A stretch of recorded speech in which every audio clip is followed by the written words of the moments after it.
got all the money she wants or desires to have. God blessed her down through the years.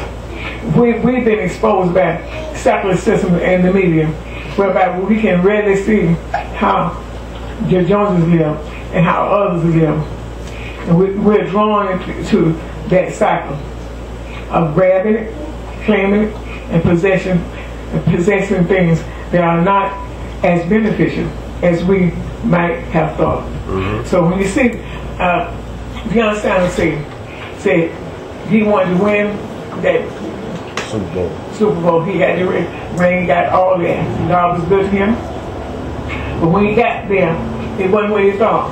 When he got to the ring, and God knows that man is loaded with money. But he said, when all that happened, he said, it's not what he thought. When you get there, it's not what you think it is. Sometimes you can imagine, well, if I had this or had that, I wouldn't ask God for another thing, I'll be sick. But sometimes you can get that, whatever you dreamed of, and still, when you get to that top, that pinnacle, it's not what you thought. So, God's blessing is not centered around all the time around material things. We can find ourselves so eaten up with zeal that we lose sight and purpose and even the hope of great accomplishments. We can still be frustrated because we've come to agree with the enemy, the secular world. In this struggle to pursue the purposes of the Lord, there are times when we come to realize that God has a plan for us and a purpose for us, for our lives, and that supersedes our own agenda. You can have your own agenda and say what you want to do. God showed you. It's his agenda, not necessarily yours. Say, I never do this, I never do that, but God will show you. If you want you to work for him, you're going to do work for him. And I've heard many of our leaders say that they never wanted to be a preacher. In fact, they would run away from it. But who in here can outrun God? He's going to catch you. And no matter how you try to run from him, give up our own agenda. Sometimes that's the will of the Lord. And so you may be down today, but he lifts you up. People are laboring, working feverishly for things without any purpose behind it. And tired, they're very, very tired and worn out. They finally reach they have preconceived notions of what they want in life. Fulfillment does not come through financial advancement. Fulfillment does not come from money. You can get fulfilled for money. You can be poor, material-wise, and it's still rich in spiritual blessings. Can you stand to be blessed? Can you stand to be talked about? You can't, if you don't have that much now, you can't stand people talking about you. Forget about God's blessing, because that's when you're going to be most talked about. When you are really truly a blessing in every area of your life. People talk about our church and us right now, but I've gotten used to it. At first it hurt real bad, but you tend to stay before the Lord and tell me, help me, God, ease the hurt every day. Although I don't want nobody to come and tell me who does that. Come and tell you what somebody say about you. Negative things. That's not a friend. Oh, I want you to know, you're my friend, but and that's why I'm telling you, you my friend, don't tell me that. Don't tell me nothing negative people say about me. Can you stand to be blessed? We can know people talk about it, but who needs somebody to come and tell you that they're talking about you in a negative way? Can you stand to be blessed? Can you stand to be lied on?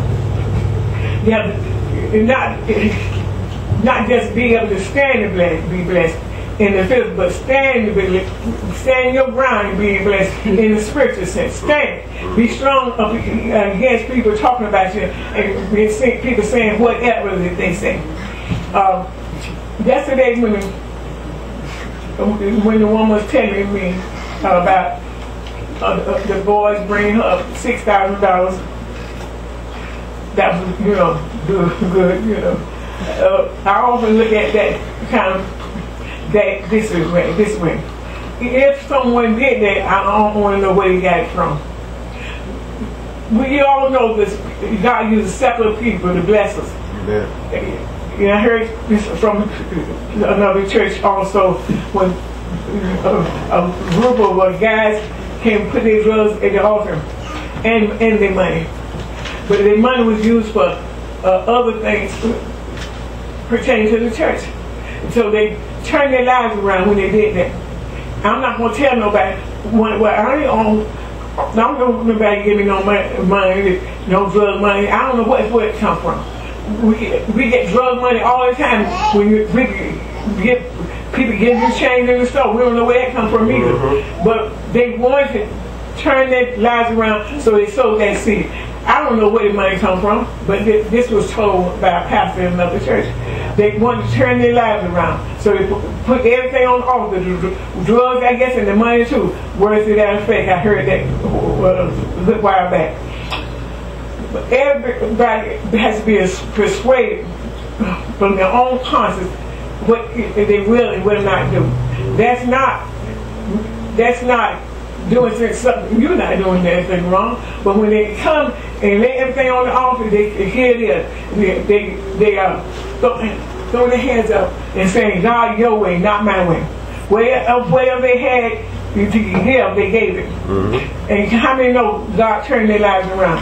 Every last one of them, this person said, you got baptized and turned their life around and got saved and baptized in the Holy Ghost. So blessings are not associated with a house, or cars, or suits, shoes, places, property, and land.